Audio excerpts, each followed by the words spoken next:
O ponto de partida é, obviamente, a teoria do contrato social, na sua versão peculiar, dada por Hobbes. Recuperando novamente, aliás, uma observação que faz Bobbio, quando diz que o caráter peculiar do contratualismo de Hobbes decorre do facto de ele ser um contratualista que usa o conceito do contrato social contra os contratualistas, mostrando que os próprios conceitos que os contratualistas usam, lei natural e contrato social, não levam, logicamente, às conclusões às quais eles acham que levam, mas, ao contrário, levam a consequências absurdas.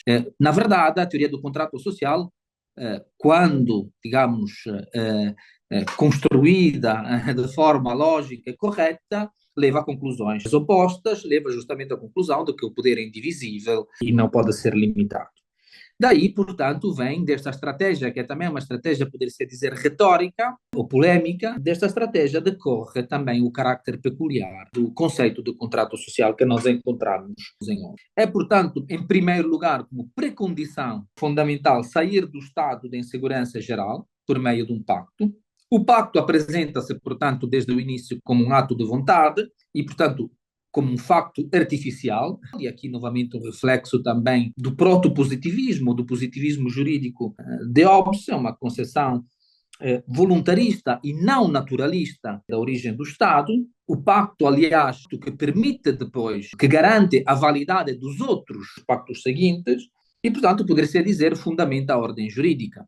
Não é um acordo com vista a um socorro mútuo, a colaboração com base em interesses comuns, espontâneo, como uma espécie de evolução natural da vida coletiva dos seres humanos, mas é a própria fundamentação do poder, das condições de segurança prévias que permitem, pois, os acordos, os pactos sucessivos. Aqui nessas páginas do capítulo 17, Hobbes diz explicitamente que, na verdade, não há outras alternativas percorríveis. Na página 267 da tradução publicada pela Book Builders, se pudéssemos supor que uma grande multidão de homens consentisse na observância da justiça e das outras leis da natureza sem um poder comum para os manter a todos em respeito, poderíamos também supor que todo o gênero humano fizesse o mesmo. E então não haveria de todo necessidade de qualquer governo civil ou de uma comunidade política,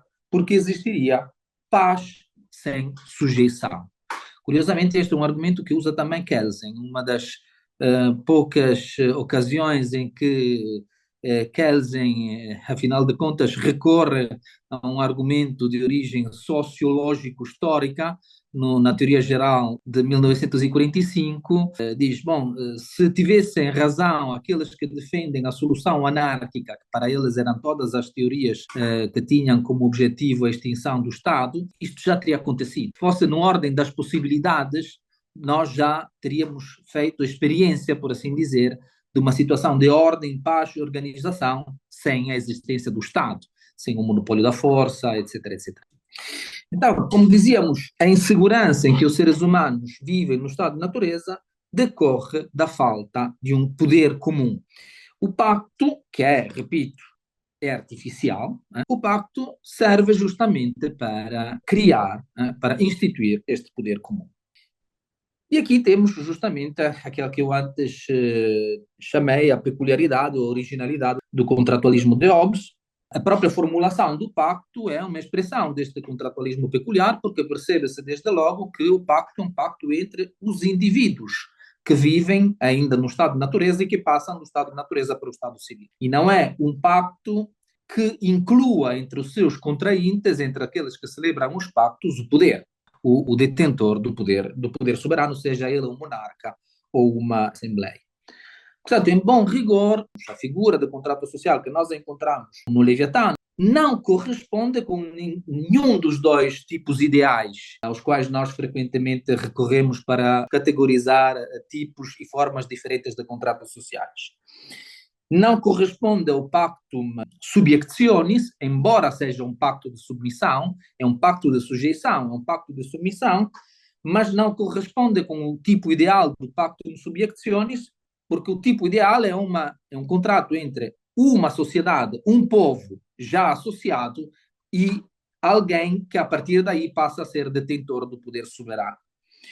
Também não corresponde, contudo, com o pacto de associação, justamente porque é também um pacto de submissão. Portanto, não corresponde com o pacto societatis, porque é um pacto de sujeição e não é um mero pacto de associação. Ou seja, pode-se dizer que Hobbes faz colapsar, faz coincidir os dois modelos num modelo único, que é peculiar. É como uma espécie de contrato cuja dinâmica é ao mesmo tempo horizontal, como no caso do Pactum Societatis, mas que tem também uma dinâmica vertical, porque leva à instituição do poder comum. Por que razão? Como dizia antes, esta peculiaridade reenvia à preocupação de Hobbes para com o carácter absoluto e indivisível do poder. Justamente porque no modelo de contrato social de Hobbes, o poder soberano não é um dos contraentes.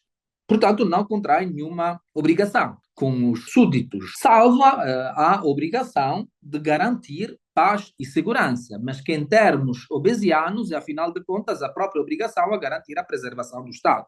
Porque aquilo que garante paz e segurança é a preservação do poder público e a preservação do Estado.